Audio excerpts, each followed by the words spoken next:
Some pro wrestlers are known for throwing down in the squared circle, but what happens when they decide to fight in MMA? Sometimes they shock the world, other times not so much.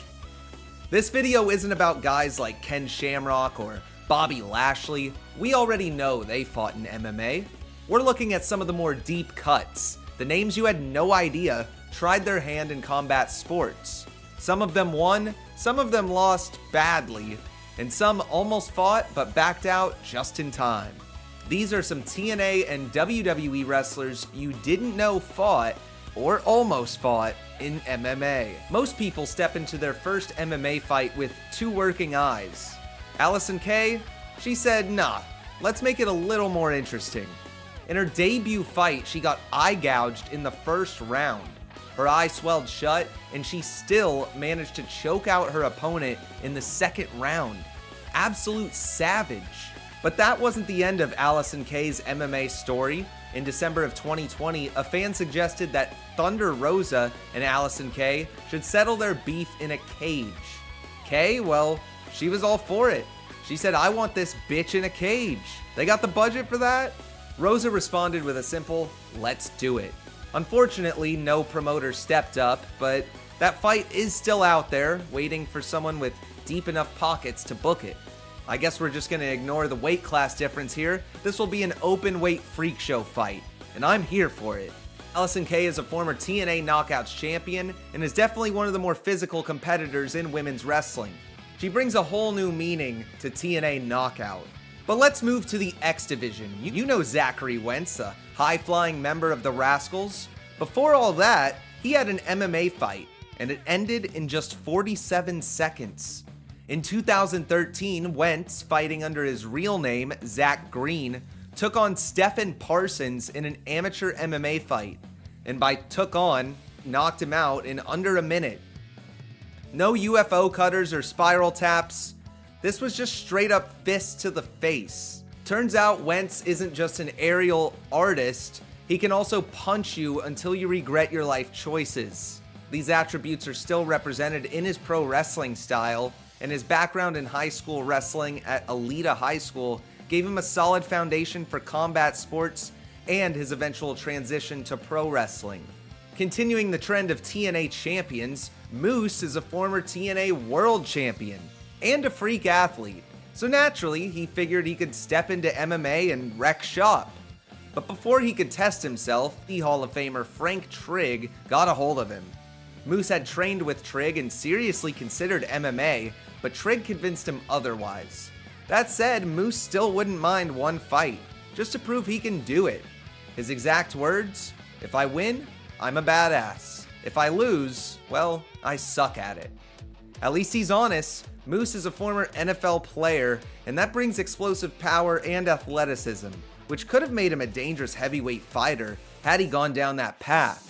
With his size, strength, and natural explosiveness, he could have had a shot in some of the lower tier MMA promotions, or maybe even a mid-tier promotion like Bellator or PFL. We saw what Jake Hager did, or tried to do. Athletic heavyweights with limited MMA experience have found success in the sport. His background in football would have made him an intriguing prospect, but raw athleticism alone isn't enough to survive at the highest levels of the sport. It takes years of training to survive against even an average MMA fighter, and I'm sure Frank Trigg let him know. Some people get cold feet before their first MMA fight. Liang Lee, well, she was ready, but the MMA gods had other plans. Her first MMA fight was scheduled while she was in NXT as Xia Li, but WWE found out and shut it down quickly. The moment she got released, she called up her coach and asked when her next fight would be. They gave her a date, August 3rd against Xia Marella. Her opponent pulled out. Okay, problem. She was now rescheduled against Brittany Rath. Then Liang Lee tested positive for COVID-19. Fight canceled again. At this rate, the biggest fight of her career is against bad luck. Currently, Liang Lee remains focused on her wrestling career, competing in TNA. But given her striking background, a future MMA fight isn't entirely out of the question.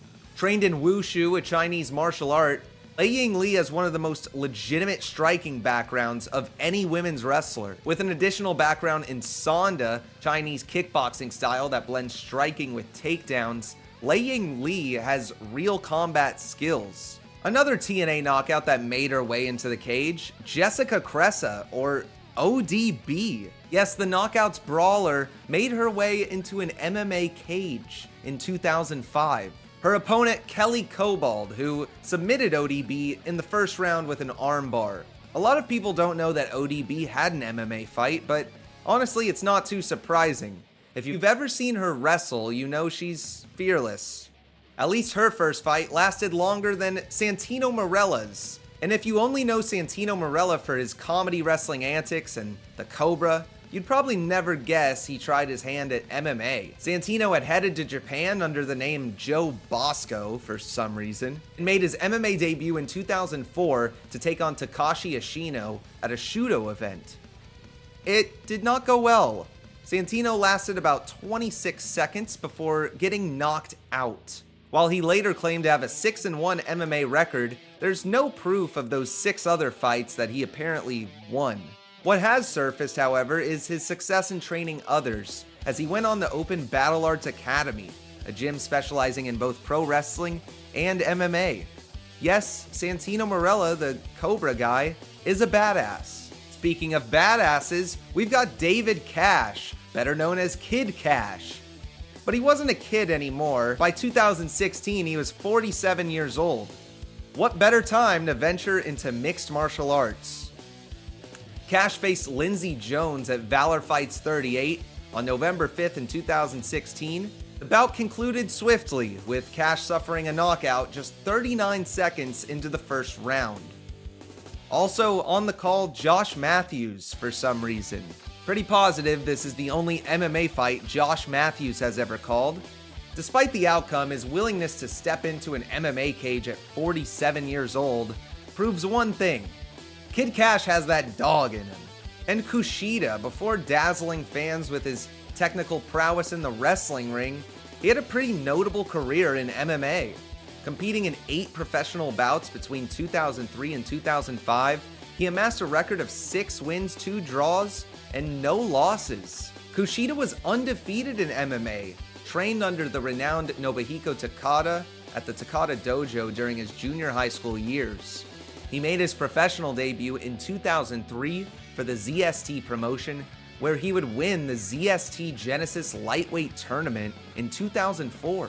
His background in MMA is pretty evident in his wrestling style, which incorporates a lot of precise strikes and submissions. It's probably one of the reasons Kushida is so freaking good. Before becoming TNA's viral singing sensation, Joe Hendry was seriously considering MMA. He even met with Bama, a major Irish MMA promotion, to discuss a fight. So why didn't it happen? Well, it's pretty simple. Wrestling started paying off, if the last couple years haven't told you anything. Hendry was an amateur wrestling champion in the UK, and at one point he did think MMA could add to his legitimacy. But once his wrestling career picked up steam, he left MMA behind. Smart move? Probably. But imagine getting knocked out by Joe Hendry and he proceeds to sing a song about you. If he had made the jump to MMA, his natural charisma alone would have made him pretty interesting. Maybe one day we'll still see I Believe in Joe Hendry playing as he walks to the cage. But for now, he's gonna stick to the Impact Zone. So there you have it. Some wrestlers tried their hand at MMA and succeeded, some got wrecked, and some almost fought but backed out, probably for the better. Which one shocked you the most? Let us know in the comments, and don't forget to like, subscribe, and hit that notification bell so you don't miss our next deep dive into the weirdest corners of wrestling and MMA. Thanks for watching. If we missed any wrestlers who tried MMA, let us know in the comments below.